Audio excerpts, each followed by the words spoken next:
Friends, today I'm going to tell you about how my personal adolescent development was like a Rubik's Cube. To start off, physically, I was an early developer, and so I was taller than a lot of the girls my age, a lot of the boys my age too, and like this Rubik's Cube, I was somewhat of a novelty. People found it interesting that I was changing when they weren't changing.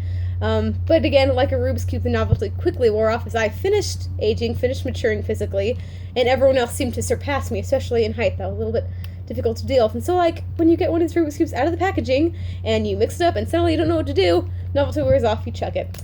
So that's my physical development in a Rubik's Cube. Cognitively, I entered adolescence with a healthy imagination, so you can see many, many colors.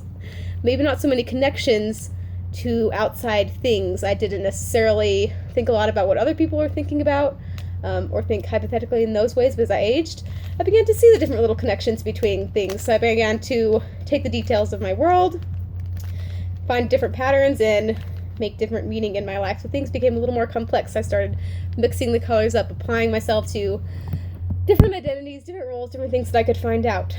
Socially, the thing that influenced me that's similar to this Rubik's Cube is, as you'll notice, the key to solving a Rubik's Cube is that all of the centers are the color. So if you see this color, yellow, it means that this side is yellow. And so the key to solving Rubik's Cube is finding which side is which color, and obviously using the algorithms, to match it up. So there were solid bases that helped me form my social identity. For instance, my family, the environment in which I was born, the socioeconomic class that I was born, and the options that were available to me helped me sort of orient myself.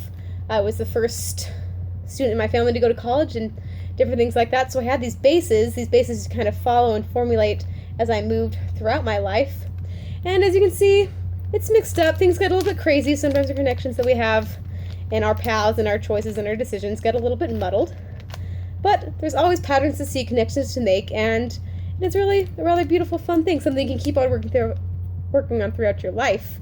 And for me, my physical development is done, obviously, and a lot of my cognitive and social things that I've worked through adolescence are done. But the cube is still the cube. There's still puzzles to be solved and things to be figured out. And that's it.